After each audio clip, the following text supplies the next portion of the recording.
আসসালামু আলাইকুম, কেমন আছো সবাই? আশা করছি সবাই খুব ভালো আছো। আমরা তো খুব ভালো আছি, তারপরেও ভিডিওটা দেখলে বুঝতে পারবে। আজকে ছিল রবিবার, তাই আমার বর কালকে শনিবার রাতে বাড়িতে এসেছে। যেহেতু আজকে রবিবার, তাই আর দেরি না করে আজকে সকাল থেকে ভিডিওটা শুরু করেছি। এই বিস্কিটটা কালকে আমার বর নিয়ে এসছে।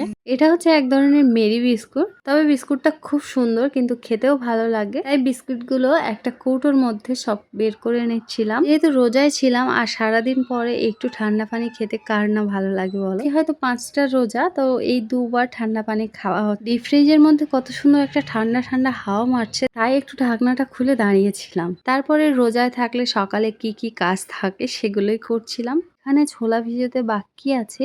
অনেক সময় সেহরি করতে উঠে তখন ছোলাটা ভিজিয়ে দেই।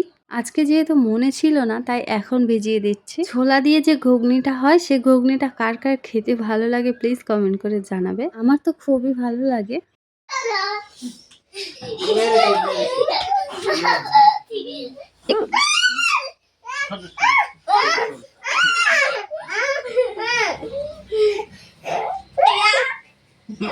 কি হচ্ছে ওটা? ওটা কি হচ্ছে?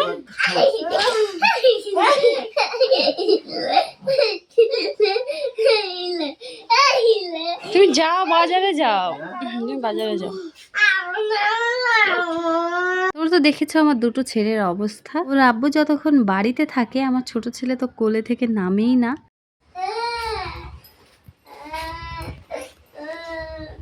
তাহলে তুমি ব্যাগটা গুছিয়ে দি তোমার। ঠিক আছে।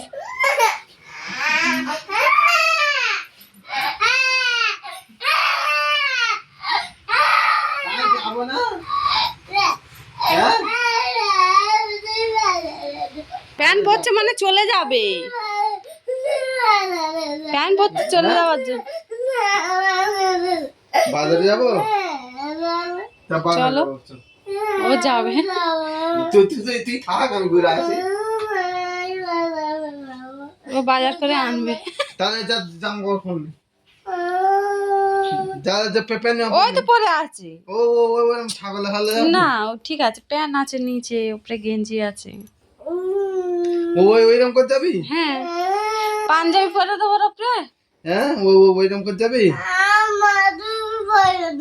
পাঞ্জাবি টুপি না, আব্বাজি টুপি পরেছে। আব্বাজি এই দেখো খালি মাথায় টুপি না, শুধু পাঞ্জাবি পরতে হয়।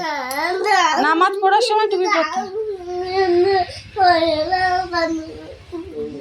এত পরিমাণে জেদ করে বাড়ির ছোট ছেলেরা, সেটা তো ধারণার বাইরে। তোমরা দেখেছো এতক্ষণ। এখন যাচ্ছে দুজনা বাজার করতে। যেহেতু আমাদের বাড়ি প্রায় 15 জন খাবে। 15 জন কারা, কেন খাবে, সবটাই ব্লগের মধ্যে বলবো।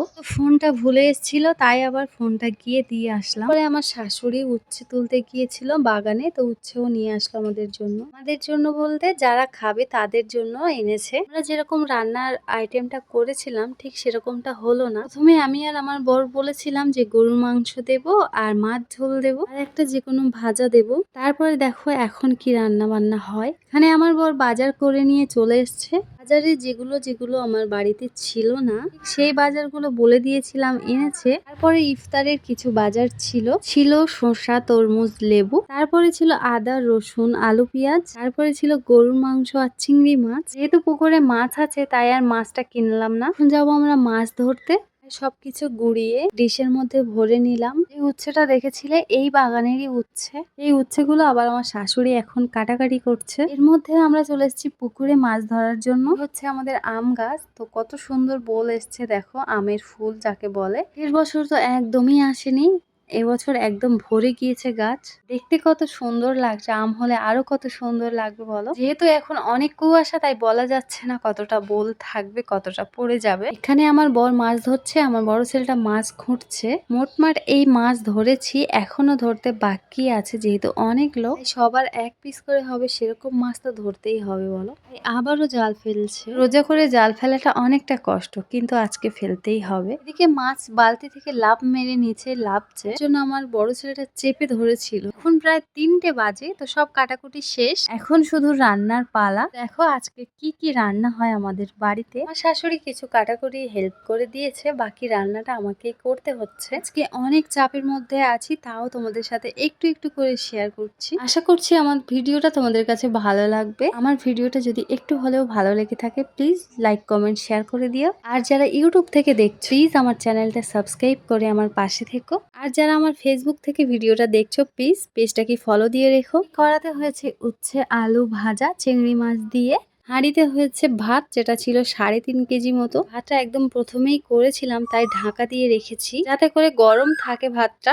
তারপর এখানে গরুর মাংসটা রান্না করব, তার জন্য কড়া বসিয়ে দিয়েছি। রমজান মাসে বিকালবেলা করে চুলোয় রান্না করতে কার কার ভালো লাগে প্লিজ আমাকে একটু জানাবে। সত্যি কথা বলতে আমার তো খুব ভালো লাগে। যেহেতু আমার বর বাড়িতে থাকে না, তাই একার মতো রান্না চুলোয় রান্না করতে ভালো লাগে না। নিজের জন্য রান্না করতে তো ইচ্ছাই হয় না, কেউ যদি খায় কারোর জন্য যদি রান্না করে দিতে হয় আরো বেশি ভালো লাগে। তো দেখেছো সবকিছু কাটাকুটি কমপ্লিট, তো তেলটা গরম হয়ে গেলে ভালো মতো তারপরে দিয়ে দিলাম তেজপাতা আর পেঁয়াজ। আজকে আবার আমার বড় ছেলেটা রোজা রেখেছে, ওর আব্বু ভোরে ভাত খাওয়ার সময় দুজনাই ডেকেছিল ভাত খাওয়ার জন্য। দুজনা ভাত তো খেয়েছে, আমার বড় ছেলেটা রোজা রেখেছে, ভাত খাওয়ার পর আর কিছুই খায়নি, তখন থেকেই রোজা চলছে। মুখের দিকে তাকানোর মতো অবস্থা নেই। ছোট ছেলেকে খাওয়ানোর সময় বলছিলাম যে ভাতটা খেয়ে নে, বললো না আমি রোজা রেখেছি। আর বেশি জোর করলাম না, ওইভাবেই রোজাটা চলছে। আমি তো ভেবেছিলাম ও রোজা করতেই পারবে না, খিদে লাগবে খাবো বলবে, কিন্তু না, এটা ভেবেছিলাম তার উল্টোটা হয়েছে। এখন প্রায় 3:30 4টে মতো বাজে, তো এর মধ্যে আমি রান্না বান্নাও করছি, সাথে আমি ইফতারের জোগাড়ও চলছে। ফলগুলো সব কাটাকুটি হয়ে যাওয়ার পরে আমি সব ফ্রিজে রেখে দিয়েছি ঢাকা দিয়ে। যেহেতু এতগুলো রান্না কতটা লেট হবে কি হবে জানি না, তার জন্য ইফতারের জোগাড়টাও চলছে। টাইম মতো ইফতারি তো করতে হবে বলো। এখানে আমি গরুর মাংসটা এখনো কষানোর পানি দেইনি, গোশত থেকে যে পানিটা ছেড়ে এই পানিটা এখনো জাল দিয়ে দিয়ে পানিটা মারছিলাম। গোশতটা সুন্দর মতো একটু কালার এসে গেলে তারপর আমি পানি দিয়ে দিচ্ছি। এখানে ছিল 2 কেজি মতো গরু মাংস। এখন কষানোর পানিটা দিয়ে ভালো করে ঢাকা দিয়ে তারপরেও আমার রান্না বান্না আছে তোমাদের দেখাবো, যেটা গ্যাসের মধ্যে হচ্ছে। আজকে রান্নায় ছিল উচ্ছে আলু ভাজা আর ভাত, তারপরে ছিল গরু মাংস আর আলু ঝোল একটা তরকারি। গরু মাংসটা ঝোল দিয়ে কষতে দিয়ে তারপরে আমি কিছু কাজ করব।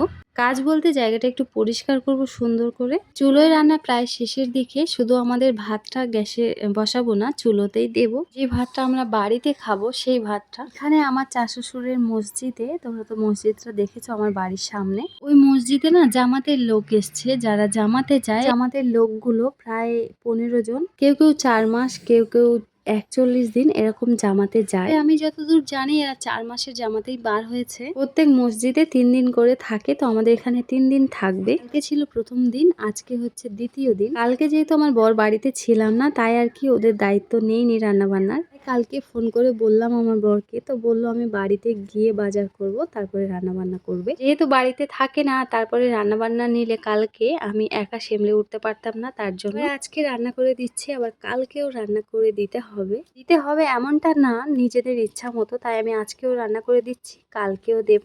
কালকে যে রান্নাটা হবে কালকের ভিডিওতেই দেখতে পাবে। এখন প্রায় আজান দেওয়ার কাছাকাছি, অনেকটা সন্ধে হয়ে গেছে। আমাদের পুকুর থেকে 3টে মোচা চিংড়ি পড়েছিল, তো আর একটা মাছ নিয়ে ঝোল করলাম আমার বরের জন্য, যেহেতু কালকে চলে যাবে। তার এটাও রেডি করে নিয়েছি। এখানে আমাদের ভাতটা লাস্টে চুলোয় বসিয়ে দিয়েছি, আর এখানে ছিল সেই তরকারি, গোশের তরকারি। কেমন লেগেছে কমেন্ট করে জানিও। তবে তরকারি রান্নাটা খুব সুন্দর লেগেছিল, এটা আমার বর বা আমার শাশুড়ি দুজনাই বলেছিল। ভিডিওটা এখানে এন্ড করছি, তো আশা করছি ভিডিওটা ভালো লেগেছে। দেখা হচ্ছে নেক্সট কোনো ভিডিওর সাথে। আল্লাহ হাফেজ।